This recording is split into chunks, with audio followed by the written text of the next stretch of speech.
बहुएं एक कतार में खड़ी हो जाती हैं और सुमित्रा उनकी आरती उतारती है। तभी अचानक पीछे से गाय के रंभाने की आवाज आती है। अरे भैया, ये तो हमारी स्वर्णा की आवाज है। लागत है भूख लगी है हमारी स्वर्णा को। अरे ये तो गाय की आवाज लागत है। क्यों बहू, अपने साथ गाय लेकर आई हो? दोनों गरीब बहुएं करुणा और विद्या झुककर सुमित्रा के पैर छूती हैं और कहती हैं, माँ जी, हमारे गरीब पिताजी के पास स्वर्णा के सिवा कुछ भी नहीं था, इसीलिए उन्होंने स्वर्णा उपहार स्वरूप आपको दी है और कहा है कि रोज स्वर्णा का दूध आपको पिलाएं।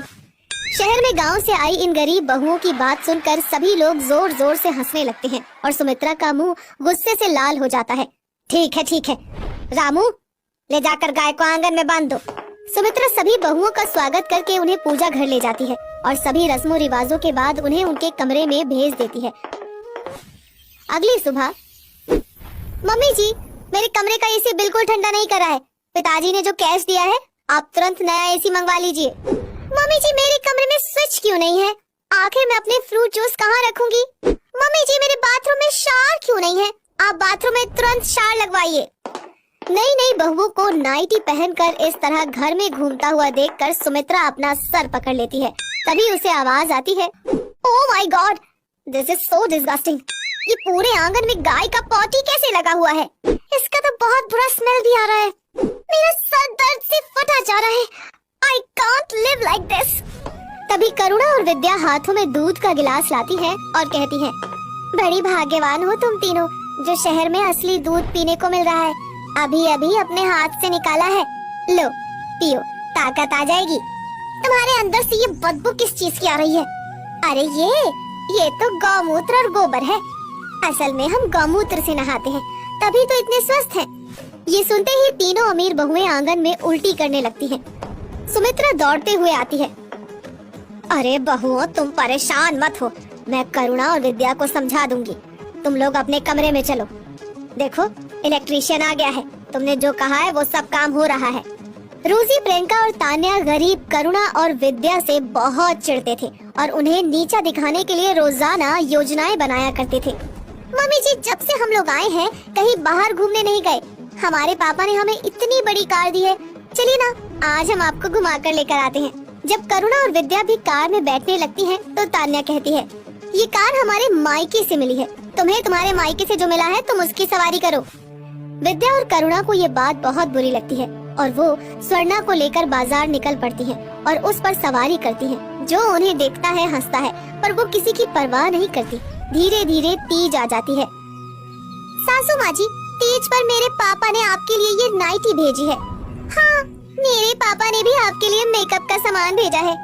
हमारे पापा ने तो सासू माँ के लिए बहुत सारे गिफ्ट्स भेजे हैं। करुणा और विद्या, तुम्हारे यहाँ से तीज पर माँ के लिए क्या आया है? हमारे पापा ने तो माँ के लिए तीज पर गन्ना भेजा है और माँ ने छाछ। सासू माँ जब स्वस्थ रहेंगी ना, तभी तो हम सबको आशीर्वाद देंगी। सब उन पर हंसते हैं। तीज के दिन आ जाते हैं।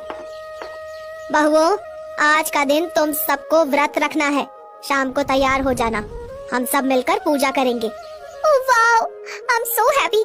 हम लोग पूरा मेकअप करेंगे और हेयर ड्रायर भी करेंगे। पर मेरा हेयर ड्रायर कहाँ है? अरे करुणा, जरा मेरा जीन्स आयरन तो कर देना। और विद्या, तुम मेरा हेयर ड्राई कर दो।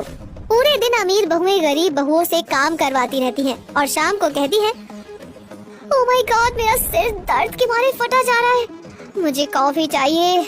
मैं फास्ट नहीं रख सकती, मुझे फ्रूट्स खाने हैं। हे प्रभु, इन बहुओं ने तो पूजा की एक भी तैयारी नहीं करी है। मेरे अंदर तो इतनी ताकत भी नहीं है। लोग क्या कहेंगे? 5-5 बहुएं होते हुए भी मेरे घर पर कोई तैयारी नहीं हुई है। सुमित्रा घर आकर हैरान हो जाती है क्योंकि करुणा और विद्या ने कच्चे आंगन को अच्छी तरह से गोबर से लीपकर साफ सुथरा बना दिया था।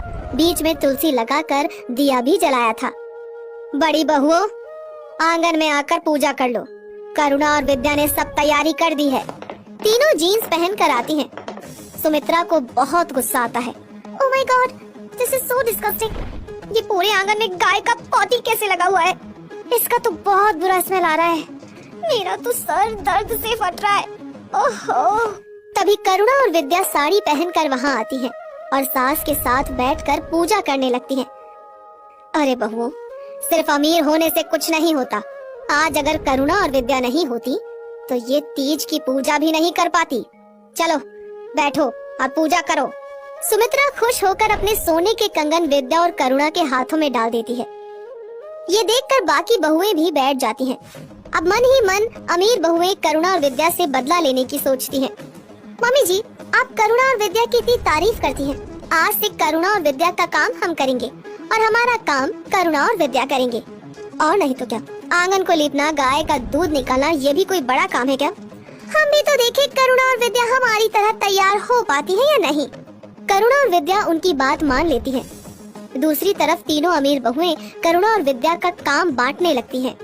मैं तो गाय का दूध निकालूंगी, मैं कंडे बनाऊंगी, अरे गोबर लीपना कौन सा मुश्किल काम है, ये मैं करूंगी। करुणा और विद्या अमीर बहुओं के कपड़े पहनकर सुंदर तरीके से तैयार हो जाती हैं। लेकिन दूसरी तरफ, ओह माय गॉड, ये काऊ तो मुझे मार रही है। ओह, मैं दूध नहीं निकाल सकती इसका, मैं पॉटी टच नहीं कर सकती। ओह गॉड, मेरे को कंपटीशन नहीं करना। विद्या और करुणा का काम सिर्फ यही दोनों कर सकते हैं। तो फिर आज से वादा करो, उन दोनों को कभी अपने से कम नहीं समझोगी और उनके साथ बहनों की तरह रहोगी, समझी तीनों? तीनों बहनें एक साथ चिल्लाती हैं, हम वादा करते हैं, हमें माफ कर दो। करुणा और विद्या उन्हें गले लगा लेती हैं। उसके बाद उनके घर कभी लड़ाई नहीं होती।